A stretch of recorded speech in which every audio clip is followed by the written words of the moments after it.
My next guest in the program is Rex Patrick, Centre Alliance Senator, joining me from our Adelaide studio. Senator, thanks for your time. Why don't we start on this situation with this virus? Are you comfortable with what the government's doing? Pretty strong precautions around direct China flights. Already some concern about Australian spread, though.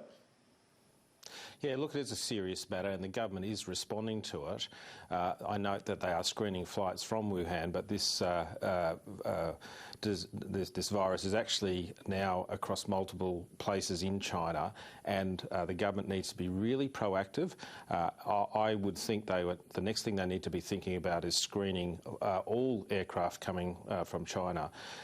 We've had 300 people infected. It's got a fatality rate of around about 2%, but it's early days.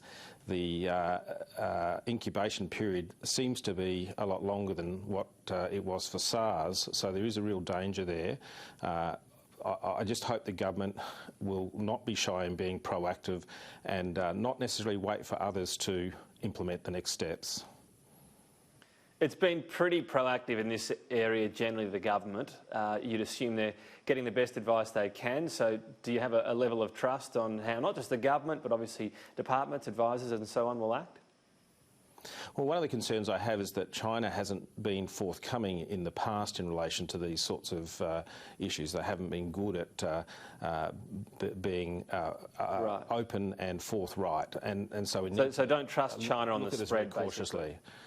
Well, they just haven't done well in the past in communicating these sorts of events and the true extent of what's happening in China. Wanted to ask you about the latest revelations around Bridget McKenzie. Do you see today's story around a grant to a club she is a member of as significant? Look, I think the whole matter is very, very untidy, and indeed we really should be focusing on the big picture here, and that is that grants were made against the advice of Sports Australia. The Minister appears to have exercised a power which she was not entitled to exercise. There are questions about how proper this is and whether indeed it is lawful, and they need to be addressed, and it's not sufficient to address some of these issues behind the closed doors of the Attorney-General's office. I know that your party's been saying an inquiry would be appropriate, but we know a lot about this already. Can't you just make a call on whether or not you think the Minister should stay in place in her current role? Well, on the face of the evidence that we have, the Prime Minister should be asking the Minister to step down. There is no question that powers have been exercised that should not have been exercised, and that's an important matter for integrity of government. The Prime Minister has regularly failed to deal with these issues, and it's getting to the point of being completely unacceptable. So you're firm on that. We know, from what we know already, Bridget McKenzie should go one way or another. Yeah, I think her position is unsustainable at this point, noting what is in the media. Unless there's some revelation that comes about, and I can't imagine what that would be, that suggests otherwise. It's just untidy. It's likely to lead to legal action. There are a number of clubs that submitted applications, were assessed in a positive way and appear to have been had their applications overturned in an unlawful manner. Keen to get your views on current debate around fires, climate change and reaction. We've had the PM emphasising hazard reduction. Stephen Marshall says, yes, he's on board with that. Let's have a good look at hazard reduction, all the ways we do it. But Kangaroo Island, it wouldn't have made a difference. Well, one of the difficulties here is that there are a number of factors that have contributed to the fires and the response to the fires, and we shouldn't be focusing on one and using that focus as a distraction from one of the bigger issues, which is climate change. We've seen the Victorian, New South Wales and South Australian Fire Commissioners point out that in terms of hazard reduction burning, it's not safe to do so in circumstances where we have dry fuel already sitting on the ground and hot weather, and that, of course, is a result of climate change. Right. In the short term, though, when we're looking to next fire season, the things that we can change the most are not to do with climate change, are they, in that short term? It is around hazard reduction. It might be around aircraft as well. So when the PM talks about getting this done and looking at next fire season, he's right in that aspect, isn't he? Well, yes, but governments are capable of dealing with more than one issue at a time.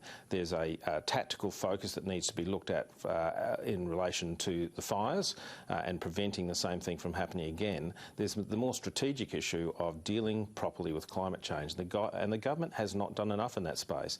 There are a number of policies that could have been implemented that haven't been, and they're easy policies.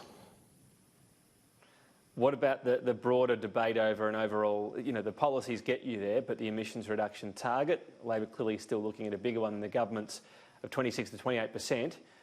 In the hypothetical, of course, but that's what politics is, that Labor needs your support one day to do that. Would your party be open to it? Oh, absolutely. We're absolutely supportive of improving the position that Australia is in. There are some really easy things that we could have done in relation to the National Energy Guarantee. There was a penalty associated with dirty energy, and that effectively was abandoned by the coalition government. There's things like electric vehicles that could be brought in to deal with, or to basically get rid of almost a third of our emissions. That's going to happen anyway. That's where the car manufacturers are headed.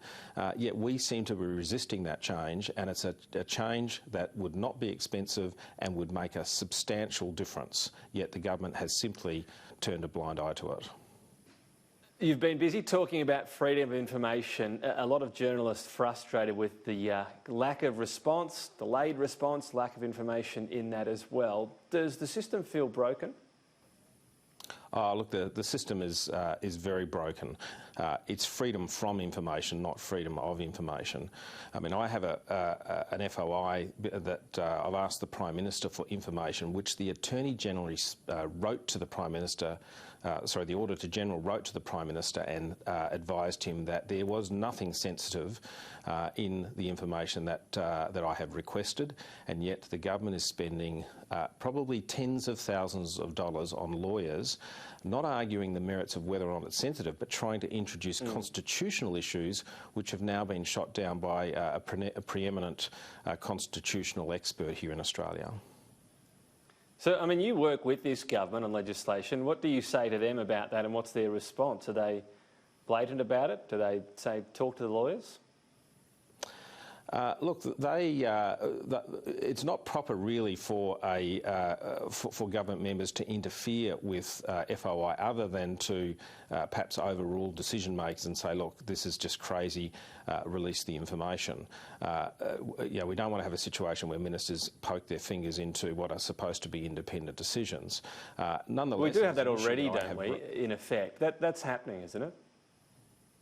Look, it most probably is, but the Prime Minister will be aware of the FOI that I have. It is no doubt costing the taxpayer a lot of money, and it's the Auditor General, it appears, on both on the sports rorts and indeed on my FOI that seems to be the pillar of integrity, and this government is failing in that regard.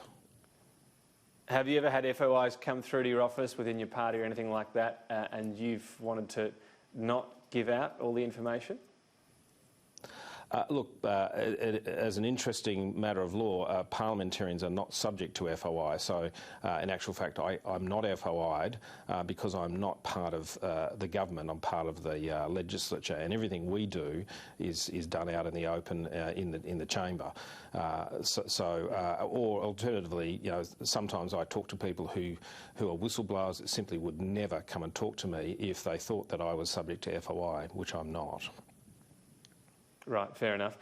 We'll leave it there. We went to get onto the submarines, but a bit limited on time. I'm sure it will be an issue again when next we speak. Rex Patrick, thank you. Thank you very much, Tom.